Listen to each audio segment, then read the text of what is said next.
We try every month to give you all the information you need for the U.S. real estate market to be the trusted advisor to the clients you serve. So we're going to hop right in and get started with this March monthly market report. I'll share my screen here and start out with this quote from Lawrence Yun, the chief economist at NAR. He says this: home sales could possibly reach 8 million if we had more inventory. It's the biggest challenge in the market out there, the lack of inventory. Goes on to say mortgage rates should remain very low throughout 2021, although we may have seen the lowest already. So have we seen the lowest already? I'm not here to say that, but we're certainly seeing mortgage rates creep up here in the the beginning of March, and we'll see what the future holds. But as of today, mortgage rates coming over, the average 30-year fix coming over 3%. Freddie Mac reporting this: since reaching a low point in January, mortgage rates have risen by more than 30 basis points, and the impact on purchase demand has been noticeable. While purchase activity remains high, it's cooled over off the last few weeks and is currently on par with early March prior to the pandemic. However, the rise in mortgage rates over the next couple of months is likely to be more muted in comparison to the last few weeks, and we expect a strong spring sales season.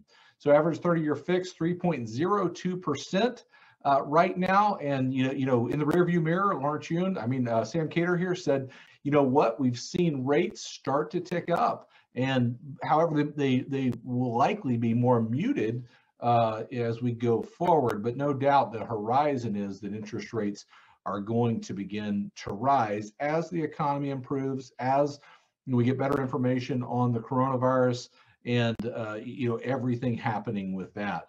If we look at this is kind of a snapshot here we've been using for the 30-year fixed rate, going all the way back to the beginning of last year. January and February of last year, two of the best months in residential real estate in over 10 years. We've been ahead of that this January and February, so a lot of demand, a lot of activity in the market, and now we're starting to see those rates creep up.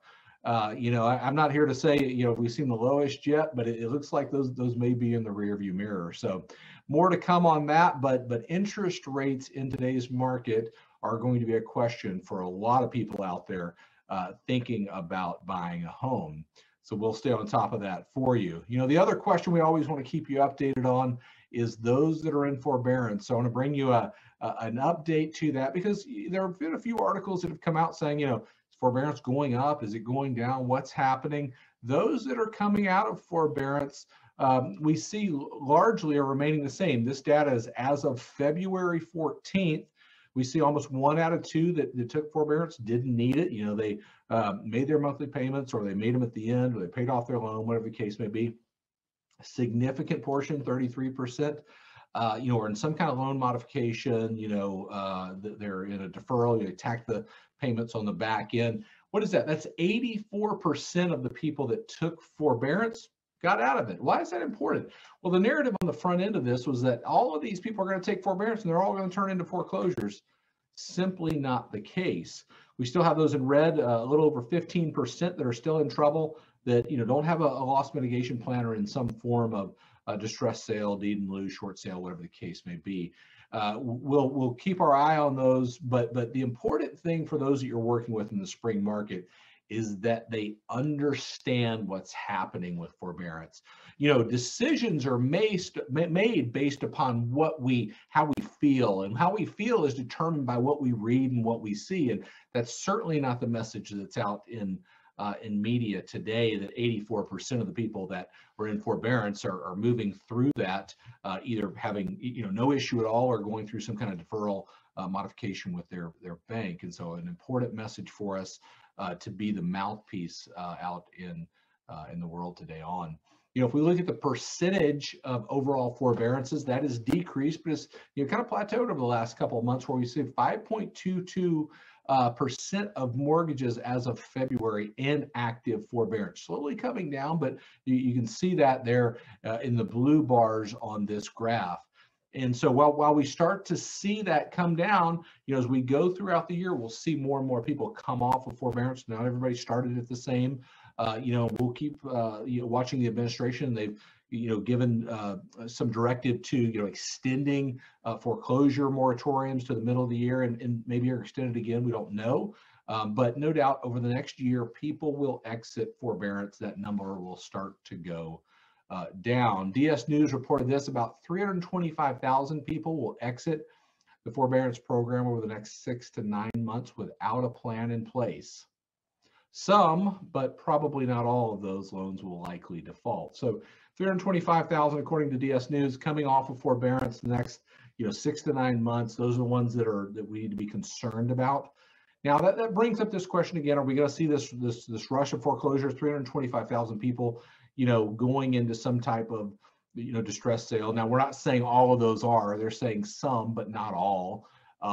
Is of concern. And listen, we don't want to see anybody go through a foreclosure. It's a fact that happens in our business, but that's a crisis for that family. It's a crisis for those individuals that are going through it, and we wish them, the ability to be able to go through that. And what we've talked about in everything over the last several months in the monthly market report is the role equity is playing in people's lives relative to their home ownership today. And hopefully those people can sell, pay a real estate commission, and move through the crisis they're going in. But to put that 325,000 families and individuals into perspective, I want to show you a picture. If all of that inventory were to come to market today, now nobody's calling for that, but this graphic here gives you a perspective of how housing inventory started each year, going all the way back to 2016. You see where it's been. Where we stand today, 325,000, just over 325,000 active inventory across the country. If all of those distress sales came to market tomorrow, which again, nobody's calling for that, that wouldn't even get us to where we were this time last year, or any time back to 2016. So, as far as the real estate market is concerned, there's no way we see a foreclosure crisis coming. Certainly a crisis for those families that are going to go through that. And we want to be there for them and continue to educate the market about this situation and about what's going on so that we can help those families in their time of need. I think the biggest issue, no doubt, that we face and is highlighted by this graph here is the lack of inventory. And Odetta Cushy from First American says this: the lack of existing homes available for sale remains the only drag to housing market potential. I'm going to come back to that word potential in just a minute. Many homeowners may want to upgrade, but do not for fear that they will be unable to find a home to buy, preventing more supply from reaching the market and exacerbating the lack of inventory. As a result, everyone stays put and the supply of homes for sale dwindles even further. This idea that we want to sell our home, but we don't know where we were going to go is what a lot of folks are facing right now. We wrote a blog about a week and a half ago that talks about the number one thing that sellers have in this market. And the quick answer to that is leverage. If you haven't shared that blog or haven't gone and read it, I'd encourage you to go back and take a look at that. But what she's talking about here is reaching housing market potential. We're going to have a great year this year. We're going to have a really, really good year, but we may not reach the potential that the market could hit. You remember the first quote that I talked about with Lawrence, 8 million homes could be sold, but if we don't have them, we can't sell them.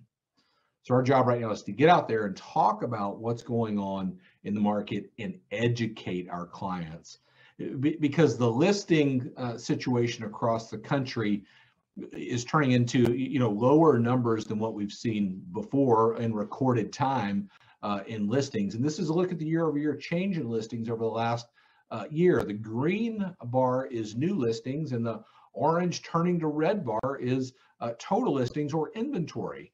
And so you see, as quickly as it comes to market, it's being purchased and at a desperately low position across the country. And what we need is those listings to come back to market. And we talked last time on the monthly market report about where those will come from. From those that maybe put off selling something, from builders to those that feel comfortable this year, even those that are going to experience a need to sell their home because of what they went through in the pandemic. Orange Yoon says this: home sales continue to ascend for the first month of the year as buyers quickly snatched up virtually every new listing coming to market. Sales easily could have been 20% higher if there had been more inventory, more choices. Again, we can't sell what we don't have. Big message right now, and underscoring the need to go out and help people see how they can sell a home in today's market. Not only do it safely, but showing them how you can guide them through the process to find another home. You know, we talked a lot about in the past the sweet spot to sell something. When do you want to sell something? When, you know, there's fewer of that item on the market than any other time, and that usually is around January, February, the very end of the year, beginning of the year. And even last January and February was a sweet spot, but today we sit at even sweeter spot with about an average about 1.9 months of active inventory across the country. Now, depending on where you're at, that may be a little higher, a little lower, don't know that, but we can say it is the sweetest spot in the time that we've shown here, and probably in the time that real estate, you know, has been sold in your lifetime to sell a home, and encouraging and educating sellers to do so is what our job is. You know, I think one thing that we can look at here coming from Nationwide Mutual is as the COVID-19 vaccine becomes more available and the economy improves, he predicts that more homeowners realizing the equity gains in their homes will list their existing homes, and that could help alleviate some housing shortages. You know, no doubt the shortage in housing and the demand coming to housing, people that are saying, you know, we need to buy something, low rates, we're going to go ahead and do it, has caused the price to go up. When that price goes up, what does that mean? It means equity for those homeowners. And probably that point right there, there will be people that will make a decision to sell this year because they have the equity they can leverage. They could go out and buy another home, move up. They could do a number of things that they've put off doing relative to their home, given the equity gains they've seen in the last 12 months. That brings us to this point. Probably one of the big pieces right now that people are talking about is home price appreciation. We've got some final numbers in from last year that I want to talk about, and occasionally somebody will, you know, email or call in and say, hey, we talked about a prior number of appreciation. Now it's been changed. Why has it been changed? Well, whenever we give you an appreciation number at the end of the year, we're giving, you know, sometimes through October, November, whatever we have at that point. And then after the end of the year, the agencies then update and say, okay, this is what the full year appreciation was or whatever the case is for the particular metric. But the 2020 final appreciation numbers are in. FHFA saying 10.8% appreciation, CoreLogic saying 9.2%, Case-Shiller saying 10.4%. Let's call that 10% appreciation across the country. Very, very healthy and good appreciation, above normal appreciation across the country, causing some to go, wow, homes are appreciating too fast. And I'm going to talk about that here in just a minute, but very, very good appreciation, which leads to equity for homeowners. Lawrence Yun, chief economist at NAR, says this: a typical homeowner in 2020, just by being a homeowner, they would have accumulated around $24,000 in housing wealth. Now, while that's a fact in 2020 for the average homeowner, that's also a fact for the future. Those that aren't homeowners don't have the opportunity to build that wealth. And that's really who we want to be out there for, is helping people become homeowners that aren't, so they have an opportunity to participate and build wealth through homeownership. One of the greatest gifts of homeownership, you know, we talk a lot about the financial benefits. If anything, 2020 gave us a look at the non-financial benefits of homeownership, the meaning of home and all the time we're spending at home. And now we see the financial benefits just as equally is powerful. You know, it's got a lot of people, again, thinking, okay, are homes becoming unaffordable? Mark Fleming says this from First American: nationally, house buying power continues to exceed the median sale price and implies housing is not overvalued today. You know, we also look at NAR's home affordability index, and we know that homes are more affordable today. Now, as interest rates rise, as prices go up, we've talked about that, that's going to eat into affordability, no doubt.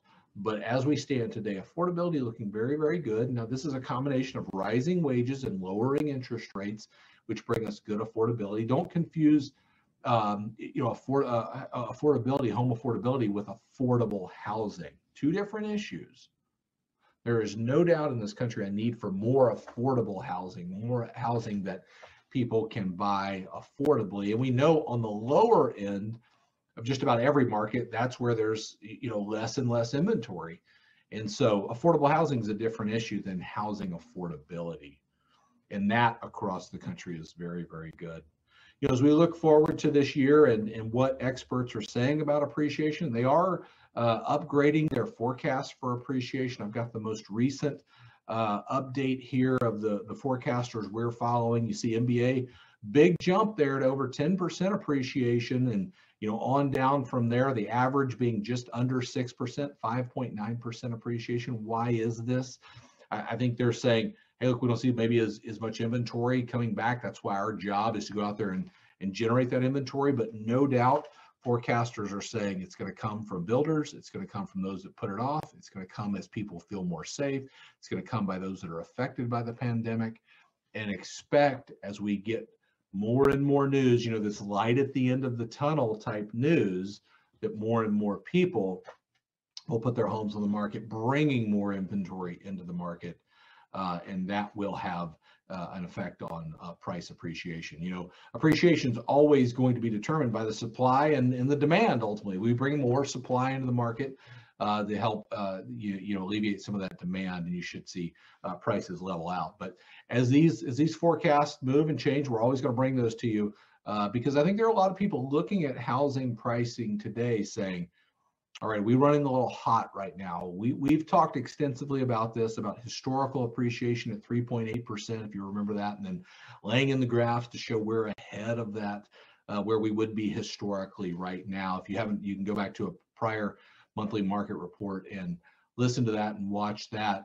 But got a lot of people asking questions. Our team has done an extensive amount of research to look at this question, are we in a bubble? And I want to give you some pricing comparisons to really give you the ammunition to say pricing today is nowhere near what it was back in pre-housing crash. Because some people are saying, hey, I get it, it's not 2008 all over again, but it feels like it could be 2006 all over again. So let's look at that real quick and take a look at specifically pricing. Now, the look here is annual home price appreciation, the 4 years leading up to 2006. So some of the height of the housing market, and then the 4 years leading up to today. And what do you see right there? Annual appreciation averaged 10.3% back then, where today it averages just over 6%. Big difference. In the amount of appreciation year after year, where, yeah, we've seen a lot of appreciation in the last 12 months, spurred on by demand and has eaten into the amount of supply because so many people are looking for a solution in housing. Back then we would say that was runaway appreciation in those 4 years. And we know that, as you have runaway appreciation, something bad's about to happen. And that certainly did in the housing crisis. And where we stand today, while we've had higher appreciation in the last year, we see the annual average appreciation is nowhere near what it was. If we even go back and look at FHA maps going back to the fourth quarter of 2020, and we say, okay, the country appreciated at 10.8% according to the FHFA, and we look across regions, we see most of them somewhere between 10%, mountain region 13%. You can see the region you're in there, but all within relative distance. I want to give you that same map going back to the fourth quarter of 2005, and you can see the stark difference here in areas that, at that time, housing appreciation across the country was on average about 13%. But what do you see? Out west, 18% appreciation. In the south, 17.8, almost 18% appreciation. In the middle of the country, 6 or 7% appreciation. So not all areas were treated the same, and we know that based on everything that happened in the housing crisis. But a very interesting look when you start to look at how was the market performing in 2005 and how is the market performing today. Stark differences there. And so I think with this pricing look, we can confidently say pricing is not responding or acting the same way it was back then. And oh, by the way, we don't have the appreciation in the market like we had back then. And the demand that we have is real based on the fact that back then it was inflated. due to loan products, due to the ability to qualify. You know, it was almost harder not to qualify for a mortgage back in 2005. And with the appreciation game, people were buying homes saying, you know, who cares what we pay for it? Because in 6 hours, it's going to be worth $50,000 more.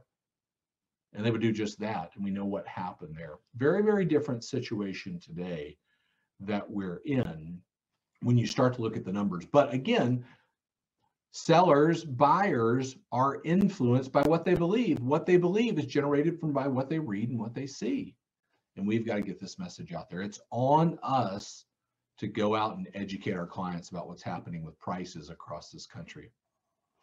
You know, Fannie Mae just released this, that consumers reported a significantly more positive view of home selling conditions in the last month. And we want to pay attention to that, because around the corner is, you know, we're here in the spring right now in March, but around the corner is really our spring market.